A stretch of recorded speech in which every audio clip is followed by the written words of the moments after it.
So, Mark, there be pirates coming to Las Vegas this weekend. Pirate Fest coming back to Craig Ranch Park. I had initially planned to do that all in a pirate voice, and then I chickened out at the last minute. But are you excited to see the videos that'll come out of this? I know you're not in town. It's always a good time. I'm surprised you didn't at least throw an R in there or something. Matey. But no, I mean, pirate stuff's always kind of fun, kind of cool. I went to Gasparilla in Tampa a couple months ago, and that was a great time. So I'm sure the people watching will be out of this world, and some of the craziness that will happen will be amazing to see. So I am looking forward to the videos. And I'm sure there will be scantily clad people everywhere. It's family friendly, Mark. It's Vegas, and it's only $30 for tickets. So there's a lot worse ways to spend $30 in Las Vegas. Yeah, totally family friendly, I'm sure. So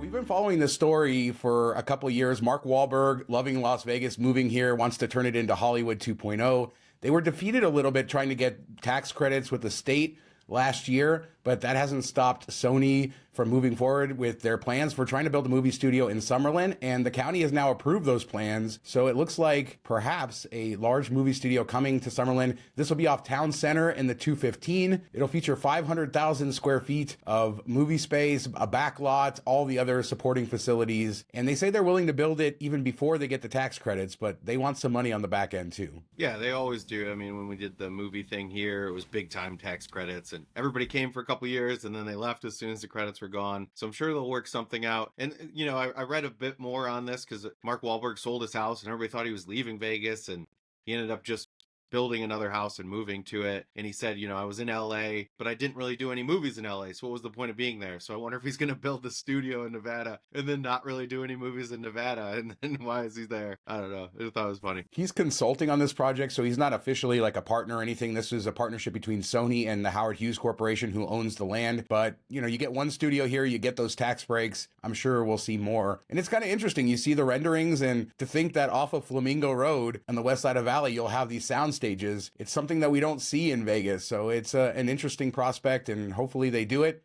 But again, I think the tax credits are going to be the key if they actually build this thing. Yeah, I think that is what makes it make sense if you're getting big tax. Otherwise, you're going to go to a state that will give you the tax credits to build it. And somebody will. They always do, even though they probably shouldn't. But that's a different discussion. And hopefully they figure something out that works for the state and works for them. And it'd be cool to see all these celebrities coming in, you know, when they're filming stuff, and see where they go in the city and everything. So let's talk the Sphere for a minute. And their next act is apparently confirmed. Both sides have confirmed it, but no dates have been confirmed. But we know the Eagles are coming to the Sphere. This has been rumored for a while. Another band from, you know, the past, right? Not a modern act. A lot of older people probably excited for this. I was never a big Eagles fan, but I know some of their music, kind of similar to U2. I wonder when we're going to get more contemporary acts. They do say Beyonce is negotiating right now, and I think that would be a home run. Yeah, I think it would time up well with Beyonce with her new country album that she's working on and coming out with. And then she always puts on a good show. So I think she would be a great fit in there. I know I've been saying Lady Gaga forever, but she's got her own thing going in Vegas. So that seems more unlikely. But I think hopefully somewhere down the line, they get that figured out. Of all the older bands that are still set to go, which show would you want to go to the most, you think? I think I'm leaning towards Fish. I don't even, not like a fan of Fish or anything, but I just feel like that would be the best people watching after our experience at the bar, the Sand Dollar, even though it wasn't Fish music, but I just like want to lean into that a bit more. And I think they would put on the wildest show, and the fact that they do like a unique set or unique show a little bit, tweak it each night, is kind of cool. Something most people don't do. So I'm guessing I'm leaning that way. Well, we'll see how Fish goes. They have their 4 shows coming up next month, and then Dead & Company coming in May and June. That's really all that's officially on the books.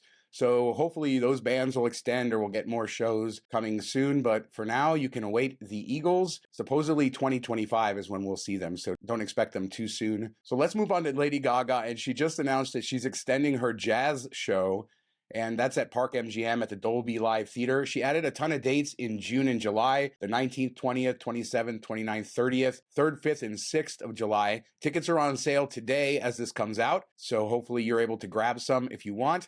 There's no word on her other version of the show, her more traditional version. I think that's dead. I don't think she's performed that in quite a few years now. The jazz show is always a lot more popular. It's a throwback show. I've never heard a bad word about it. And it's exciting that she continues this partnership with MGM. Yeah, I think that's the number one show in Vegas, of all the singer acts. I think she's the one I want to see the most. This is the show I would want to see the most out of all the quote unquote residencies. So I think that it just fits with Vegas very well, the jazz and the throwback and all that stuff. Kind of like what we miss, nostalgia Vegas, even before our time of what we would have gotten to see. So I think it'd be kind of cool to like be in that spirit and everything. And she always puts on a great show. I think that she's grossed over $100 million with this residency at Park MGM, which is sort of insane to think about.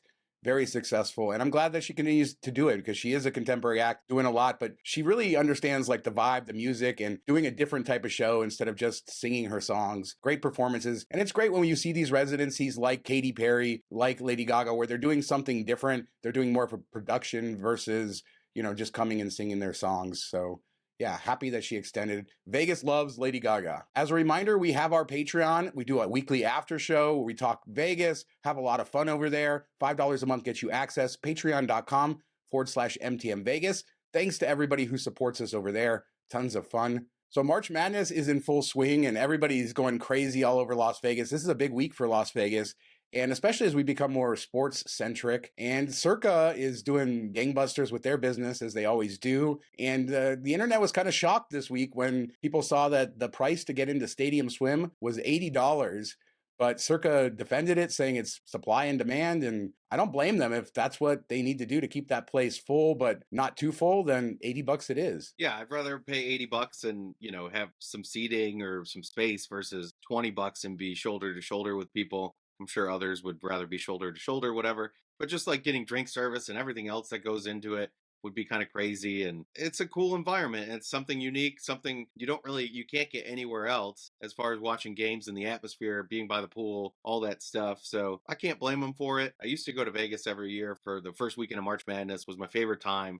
But like once sports betting became legalized, more places, it just didn't make sense anymore. So they do need to come up with kind of these unique things to still draw people in out there, I think. And let's be honest, $80 to get in is just the beginning. As you said, you can't bring outside food and drink. It's a $250 day. But for some people, it's worth it. You get to hang in the pool. The weather's nice. You get the big screens. And, they built a product that people want, and congratulations to them on that. So I don't think it's a huge deal, but a lot of people were shocked. Yeah, they got the DJs out there working all day. It's fun. I've always had fun there. The drinks are not super terribly expensive. I'm sure they're probably jacked up too right now, though. Supply and demand. So the Suncoast, let's talk the Suncoast. Red Rock has been in the middle of a big remodel up in Summerlin. And, the whole casino design thing, light and airy, that seems to be the thing that's in, like Durango. And Boyd Gaming, who owns Suncoast, says they're going to basically redevelop the whole property. And some interesting things going in there. A brand new center bar, which I know you have to love. And the old theater space is being converted into a new sports book with tiered seating and a lot of other stuff. Getting rid of the bingo room, moving it downstairs, changing a lot of things around. And more importantly, it looks bright, airy, and very modern, and dare I say, a lot like what Station Casinos has been doing with their properties. Yeah, that's the first thing I thought, funny enough, when I looked at all this. I've never been to Suncoast, so I pulled up pictures online of just what it looks like now. It looks very 90s, browns and burgundies and just kind of dull. And then you see these pictures, and it looks, I assumed at first, if you wouldn't have told me where it was, I would have thought like this was the Durango expansion or something, because it fits perfectly in with what they've done there. The color scheme, the light, the pastels, all that stuff, the brightness. The center bar looks awesome. The carpet looks really nice. So I think it'll be a great refurbish of the place, and it's good to see Boyd kind of get into that. One other thing that Boyd has said, the Suncoast used to have a very big buffet. Most of it was converted into a restaurant, but the rest of that space, along with a closed bar, is going to become a food hall. And they said that they really enjoyed down at Fremont that food hall and the expansion there, how well it's done, and it's coming to a neighborhood near you at the Suncoast. What a surprise. At least call it a food court, please. That would make me happy. So I wanted to update everybody on Rio, and I don't know how to put this and how to talk about this. And I tweeted out and I talked on this show about how the lock didn't work on the door. And, I didn't go to the front desk and talk to them because I didn't have a lot of time. I was leaving. Well, I put the do not disturb sign on the door when I left just to kind of see if anybody would enter the room. Per reports, I came back to check the room. They had entered the room and they had fixed the lock. Nobody ever tried to call me or contact me or anything. So on one hand, I want to say Rio went in and fixed the lock. Good for them. On the other hand, they went into my room without permission for really no reason and never even tried to contact me, which I felt a little strange about. So I want to give them the benefit of the doubt. I'm not going to be sensational about it. They did fix it, but that's sort of what happened. And that's the follow-up to my Rio situation. And by fixed it, they moved it like a half an inch to the right. But that's like the crazy thing is if you're installing hardware like this, how do you not open the door and test it? Like this should not have ever gotten to this point. Them entering the room with the do not disturb. I don't know what the rules are as far as if it's a safety issue. I think they're allowed to enter. So maybe they're using that as the terms because technically it is kind of a safety issue. But you would like them to leave a note or something and say, hey, we tried to contact you or we couldn't get a hold of you or we knocked and you weren't there, but we wanted to take care of this. We saw your post. We wanted to make sure that your room was safe. So we came in and did this. That would have been easy. So you would have liked to see something along those lines. And hopefully they didn't just fix your room. Hopefully they're going through and fixing all the rooms as they get vacated. And at least somebody's going through and checking those to make sure they work. I'm sure some got moved to the right spot and others didn't, but kind of crazy. It shouldn't be that close. It should be a pretty long overhang, I would think. And it shouldn't take somebody tweeting out and getting hundreds of thousands of views for them to fix it either. And they are allowed to go in the room after October 1st. There's no like denying that they did anything to violate me in any way. I just don't think it was the best approach to it. I also got somebody on Twitter claimed it was fixed before anybody would know it was fixed. So it seemed like that was an employee of theirs. Just made the whole thing made me feel uneasy, and I don't know why. I did not complain to the front desk. I paid my bill. I don't think that this is worth asking for anything for free. And certainly, like I said, I wish them the best. I've run into a lot of employees just being down there. The customer service is great. I'm enjoying what they're doing there, and I want to stick with that. I also got to go out to the pool area, which is now open. At least one of the pools is open. The rest of them looking like they're going to open very soon. And that looks better than it has in a long time. So it's nice to see that. Focus on the positive. But I did have to tell the truth about what happened, how it made me feel that way. And as you said, they just moved it over. So hopefully they're going through all the rooms and checking them to make sure they're installed properly. And credit to them for fixing them before people have to make a big deal about it. Yeah, hopefully they fix all of them. So let's talk Trop. So I had said I was going to stay at Trop in the last couple of weeks. And then after I was there a month ago and saw what Bally's has done to Trop, I decided I don't want to give $1 to Bally's. And this is just a really terrible company that has, doesn't understand the history. They're closing the property 2 days before it turns 67. They couldn't keep it open 2 days longer. They're doing weird things like closing the casino in the middle of the night. It's going to close 3 a.m. in the morning instead of, the next morning like typically would happen, even though the property will close at noon. But they did release a lot of information about, what you'll do with your chips. You can cash them in at Oyo. Yes, Oyo. At Oyo through July 31st, 2024. You can mail in your vouchers. They have all that information on their site. We'll put a link in the description. So, we're learning about what's going to happen there. But Bally's was in the news this week because they don't have enough money. And it's really interesting. This probably won't be redeveloped as a Bally's property. They're facing an $800 million funding shortfall for their casino that they're obligated to build over in Chicago. And for that contract, they have a temporary casino and then they have to build a permanent casino for that contract that they got. The chairman is trying to take the company private because he doesn't want to have to talk to shareholders and say what's going on. They have a ton of debt. And, I think that's why you see them cutting so many corners and not letting Tropicana go out the way she's supposed to. They're letting it rot away, and it's just really sad. And then you even see they don't care with the food. Did you see Jacob's Life in Vegas? He had a steak and fries for $44 that looked like it was obliterated. Nobody cares about this property. It's terrible.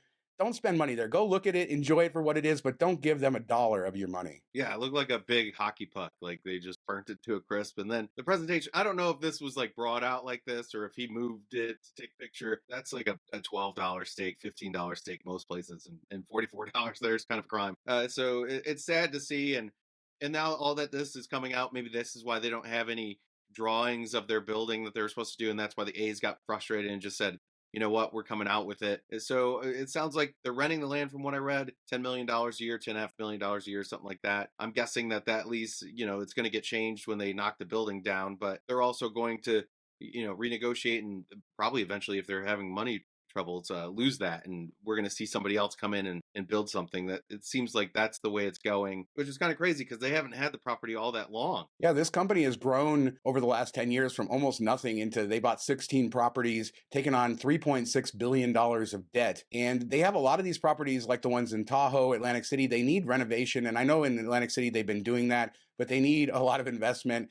and the company's worth about $2 billion according to the stock market. So, we'll see if they take it private, if they're able to get the financing. But I'm highly suspect if they're going to be able to build a property in Vegas. And as you said, Gaming and Leisure Partners is the owner of the land, and we don't know the terms of their deal, but you would have to assume at some point if Bally's can't deliver on building a casino there, that they can open it up to somebody else. And who wouldn't want to build a casino there, especially MGM, right? It has to be MGM. Why would they let somebody else build a casino on that corner? I don't know, but I wouldn't be surprised if we do not see a Bally's hotel built there. And I also don't think GLPI wants that land to sit vacant with a stadium right next door. Yeah, I think that would be a big miss. So, but the question is this going to delay everything so that the stadium comes online, and then they're going to have the building? You would like them both to be kind of constructed at the same time, so they open at the similar time. You don't want to have a baseball game with a whole bunch of construction going on behind it. So it would make a lot of sense. MGM, they'd own all four corners. That'd be cool. I'm hoping for like an Oyo expansion, or bring back Hooters, build a Hooters right there. Let's do that.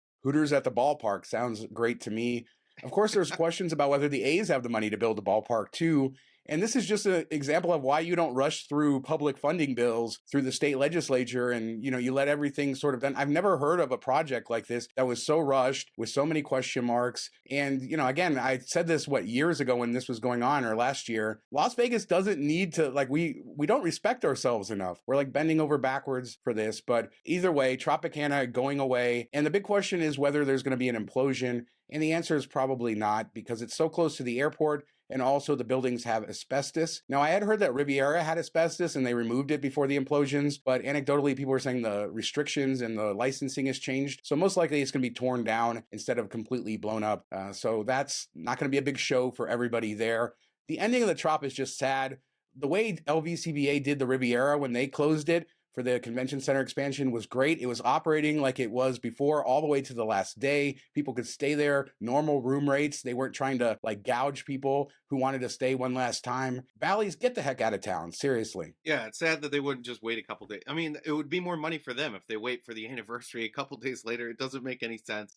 It's not like they need this ground right now to start the construction. They're a long ways off from finishing that ballpark, unless maybe the landlords are like, enough's enough, just get the heck out. But it's kind of crazy to see this all play out. The only thing I can think of that's been, more bizarre in the sports world with franchises moving or buying or anything like that is, did you ever see the ESPN 30 for 30 on the Islanders, where a guy that was worth a couple $100,000 was trying to buy it and was fraudulently making it look like he was a millionaire, and he almost got to the end, and if he would have made it to the end, he probably would have been okay somehow. But yeah, he had no money. Hey, where there's a will, there's a way. There's always people doing all kinds of stuff. And, unfortunately, it means we lose historic properties. I'd love to hear what people have to say about the Tropicana. Am I being too negative? I just don't like the way it's going out, but sad to see her go nonetheless. I have a personal connection to it, but that's just not the way I think that Bally should go about it. And, hopefully we don't see an empty lot there and it didn't go away in vain. But let us know in the comments what you think about that, the movie studio, anything else we discussed on this show. Pirates coming to Las Vegas. Hit us up in the comments. We do 2 shows a week, Tuesdays and Fridays, and we'll be back in a couple days with another show. Thanks so much for watching. Talk to you next time. Happy March Madness, everybody. Go green, go white, go Oakland. So, Mark, there be Pirates coming to Las Vegas this weekend. Pirate Fest is back at Craig Ranch Park. No. You can't. I don't need that hate. Start that over. What you can't expect is Lady Gaga. She's bringing back that very popular... Will they be alive in 2020? I thought you said you didn't want the hate.